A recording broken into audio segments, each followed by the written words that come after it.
No, I just spoke to Enrique yesterday. I called him up, and he just had this workshop today, like right now. Good evening, everyone, and welcome to the Dance Discourse Project, number 4, here at Counterpulse. Is there anyone who's here at Counterpulse for the first time tonight?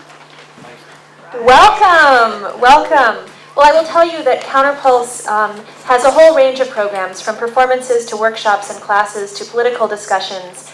If you're here for the first time, I encourage you to sign our mailing list and come back to other events. One of the events that we've been doing for about a year and a half now is called the Dance Discourse Project, and it's a series of discussions that we produce with our partners Dancers Group on all kinds of different topics around dance in the Bay Area, and we describe dance fairly broadly.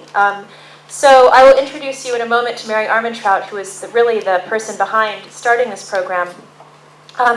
But first I want to talk just a little bit about, first some housekeeping, which is that we are recording this for podcast and also to be on TV. So you had a moment to sign some releases when you came in. The other thing is that we want you to talk into a microphone.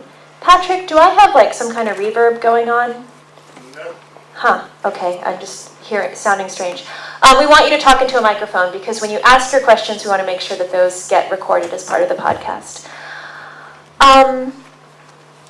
In thinking about this subject, we got together with the panelists last week and had dinner, and we talked about why use technology with our performance? What makes it better, different, more real than just doing it on our own? And we came up with a list of things which I think is a good way to frame the discussion. One of them is representation, that you can bring something into the room that isn't here physically via the use of video or other technology. One of the things that it can do is to enforce interaction and connection. We can have live connections with people who are not here. We can have live connections with the audience. One of the things we talked about is that we're all attracted to the newness of technology, that it keeps evolving, and as we're evolving performance, it can evolve hand in hand with our performance. Some of us talked about using technology as a muse, that it in and of itself can be a source of content, and also that it can spur a dialogue about the realities of our lives, which are very much wrapped up in technology. And we talked a little bit about what it would be like to go without our computers for a day or a week. Terrifying. One of the other things it can do is it can make time mutable, that we can bring the past and the present, and possibly even the future, into the same space. One of the other things we talked about is it can call attention to our own liveness through juxtaposition. And these artists, I think, all use technology in their work for varied reasons. And there are as many tensions as there are opportunities. So I'm going to turn this conversation over to Mary Armentrout, who is, as I said, the parent of the Dance Discourse Project, also the chair of the board of Dancers Group, who will talk a little bit about some of those tensions and also introduce the panelists. Mary? Thanks, Jessica. My name is Mary Armentrout. I guess the problem force behind this Dance Discourse Project, which I'm glad to be. It's great to see you all here.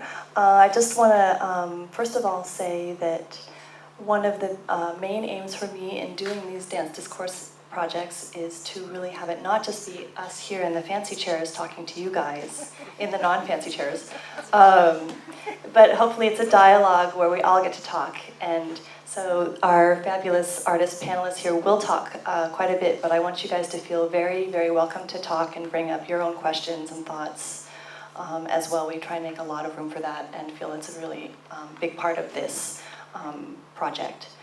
So at the moment, my task in this Dance Discourse Project number 4 around dance and technologies is to say, yeah, it's kind of great, you know, dance and technology, it's a really interesting new realm of things, and it's all kind of fascinating and cutting edge, whatever that means. But on the other hand, it actually is kind of problematic, and I want to just draw out a little bit of the problematic aspect of it for you to help you kind of think about this larger issue, perhaps.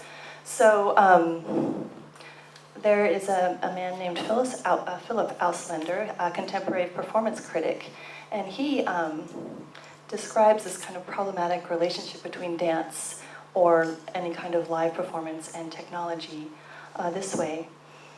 He says, live performance and the mass media are rivals, not partners. Neither are they equal rivals. It's absolutely clear that our current cultural formation is saturated with and dominated by mass media representations in general, and television in particular. I'm like, oh, what does that mean? And he goes on further to say that, to put it bluntly, the general response of live performance to the oppression and economic superiority of mediatized forms like TV has been to become as much as possible like them. From ball games that incorporate instant replay screens, to rock concerts that recreate the images of music videos, to live stage versions of TV shows and movies, to dance and performance arts incorporation of video. Evidence of the incursion of this mediatization into the live event is available across the entire spectrum of performance genres. So suddenly there's this big fight going on between this fabulous live thing that I like to do called dance and all of these other forms.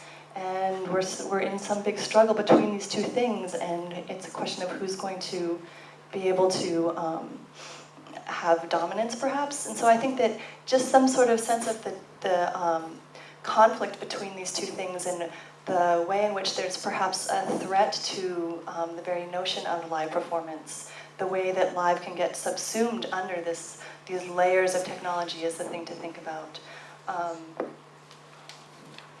The way that performance artist and actor Eric Bogosian puts it is live performance, live theater, he thinks of it as medicine for a toxic environment of electronic media mind pollution. Theater clears my head because it takes the subtextual brainwashing of the media madness and shouts that subtext out loud. Theater is ritual. It is something we make together every time it happens. Theater is holy. Instead of being bombarded by a cathode ray tube, we are speaking to ourselves, human language, not electronic noise.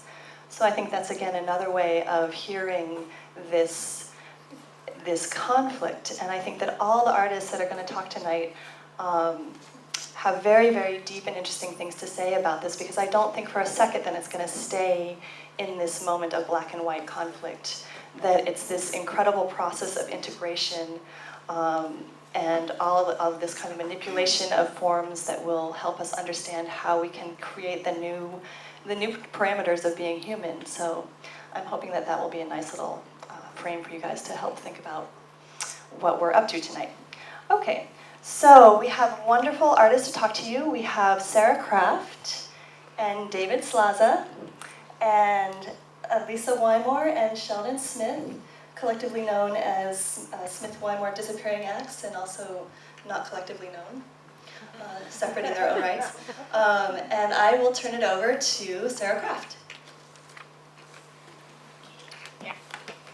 So we're going to each give a little brief presentation about ourselves, an introduction to ourselves, and show a little bit of our work before we open the discussion. So there's some context for those of you who don't know our work. And I just realized I didn't actually have this queued up, so let me just cue this up. I'm going to mostly show this first, and then talk a bit, because I think sometimes it's just easier to let the work speak for itself a little bit, rather than me having to try to explain it. So I'll just say really briefly, I'm going to show some short clips from, I've been making multimedia, I've been making performance for many, many years, and I've been making performance that integrates various media and video and multimedia in various ways for over 17 years. And then it's sort of increasingly integrating newer and newer technology and more complex interaction between media and live performance over the years, and particularly in the last few years. So the work I'm going to show you right now is an excerpt of a piece called Remote that some of you may have seen, that I made with Ed Perver, who I collaborated with for the last few years as Kraft and Perver. And these are just a couple of short clips from what ended up being an evening-length piece, which Lisa actually is in these clips, some of these clips. So